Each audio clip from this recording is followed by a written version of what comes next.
नमस्कार. मी विनोद कांबळे. डोंबिवली ठाणा या ठिकाणी मी राहतो. संविधान वार्ता नावाचं माझं एक यूट्यूब न्यूज चॅनल आहे. ॲडव्हिजन ॲडव्हर्टायझिंग ही एक माझी ॲडव्हर्टायझिंग एजन्सी आहे. सामाजिक आणि राजकीय क्षेत्रातसुद्धा मी काम करतो. आज आपला विषय आहे स्वायत्त संस्थांचा गैरवापर, लोकशाहीसमोरील एक गंभीर आव्हान. अतिशय असा इम्पॉर्टंट हा विषय आहे आणि आजच्या तारखेला अतिशय जास्त प्रमाणामध्ये स्वायत्त संस्थांचा गैरवापर सरकारच्या माध्यमातून करण्यात येतो आहे. तर मित्रांनो, आज मी आपल्यासमोर या अत्यंत महत्त्वाच्या विषयावरती माझे विचार मांडणार आहे.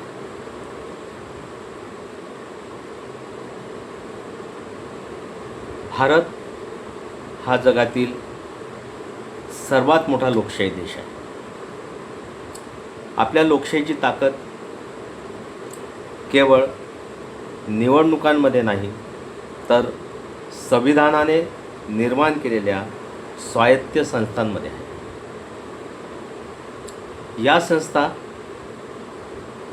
सरकारपेक्षा संविधानाशी निष्ठावान असतात.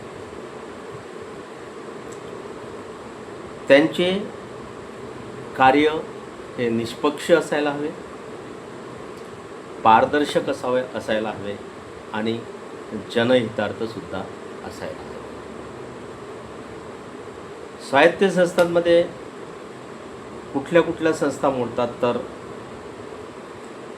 निवडणूक आयोग असो, नियंत्रक व महालेखापरीक्षक म्हणजे कॅग CAG, केंद्रीय माहिती आयोग आहे, मानवाधिकार आयोग आहे, लोकपाल आयोग आहे, तसेच तपास यंत्रणा जसं CID आहे, CBI आहे आणि विविध नियामक संस्था यांचा त्यामध्ये समावेश होतो.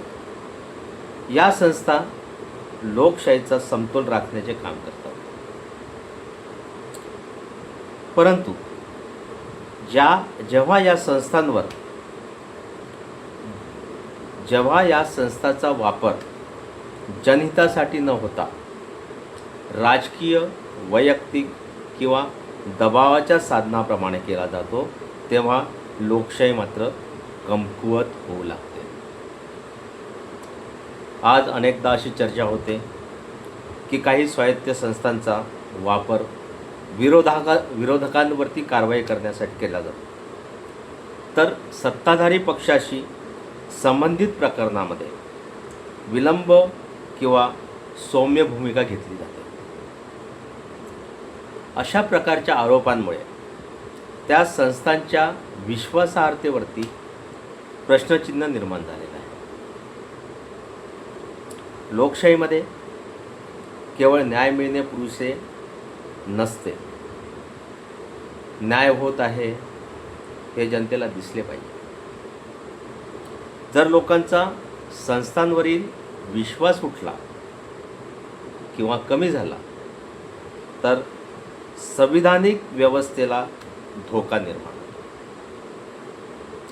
स्वायत्त संस्थांचा गैरवापर झाल्यास अनेक गंभीर परिणाम दिसून येतात.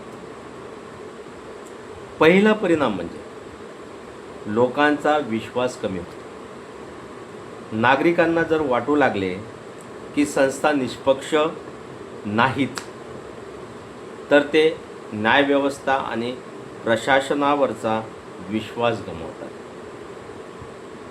दुसरा परिणाम म्हणजे लोकशाही कमकुवत होते. सत्तेवर नियंत्रण ठेवताना किंवा सत्तेवर नियंत्रण ठेवणाऱ्या संस्था जर प्रभावाखाली आल्यात तर सत्तेचा गैरवापर वाढू शकतो. तिसरा परिणाम म्हणजे गुंतवणूक आणि विकासावर याचा परिणाम होतो. कायद्याचे राज्य आणि संस्थांची विश्वासार्हता ही आर्थिक प्रगतीची महत्त्वाची अट असते. चौथा परिणाम म्हणजे संविधानिक मूल्यांना धक्का बसतो. आपल्या संविधानाने समानता, न्याय आणि स्वातंत्र्य याचा नेहमीच पुरस्कार केलेला आहे. संस्थाचा गैरवापर या मूल्यांनाच बाधा पोहोचत आहे. मग यावर उपाय काय? सर्वप्रथम स्वायत्त संस्थांच्या प्रमुखांच्या नियुक्तीची प्रक्रिया अधिक पारदर्शक आणि सर्वसमावेशक असली पाहिजे. दुसरे म्हणजे संस्थांना आर्थिक आणि प्रशासकीय स्वातंत्र्य मिळाले पाहिजे. तिसरे म्हणजे कोणत्याही तपास किंवा निर्णयामध्ये राजकीय हस्तक्षेप होता कामा नये. चौथे म्हणजे संसद, न्यायपालिका, माध्यमे आणि जागरूक नागरिक यांनी अशा संस्थांवर विधायक पद्धतीने लक्ष ठेवले पाहिजे.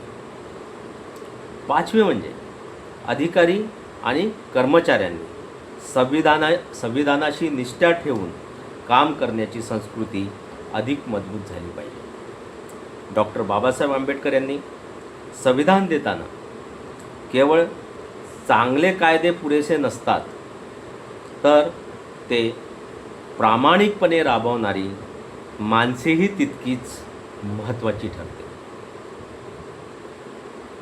असा मूलभूत विचार मांडला होता.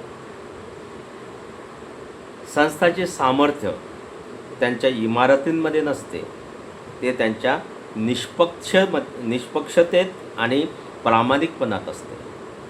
म्हणून आपण कोणत्याही पक्षाचे समर्थक असलो, कोणत्याही विचारसरणीचे असलो, तरी स्वायत्त संस्थांचे संरक्षण करणे ही प्रत्येक नागरिकाची जबाबदारी आहे. कारण संस्था मजबूत असेल तरच लोकशाही मजबूत राहील. शेवटी एवढेच सांगू इच्छितो, व्यक्ती येतात आणि जातात, सरकारे बदलतात, पण संविधान आणि त्याच्या स्वायत्त संस्था कायम राहिल्या पाहिजेत. त्याची निष्पक्षता हीच भारताच्या लोकशाहीची खरी ओळख आहे. चला, आपण सर्वजण मिळून संविधानिक मूल्यांचे रक्षण करण्याची आणि स्वायत्त संस्थांवरील जनतेचा विश्वास अधिक वृद्धिंगत करण्याची प्रतिज्ञा करूया. धन्यवाद. जय भीम, जय संविधान, जय भारत.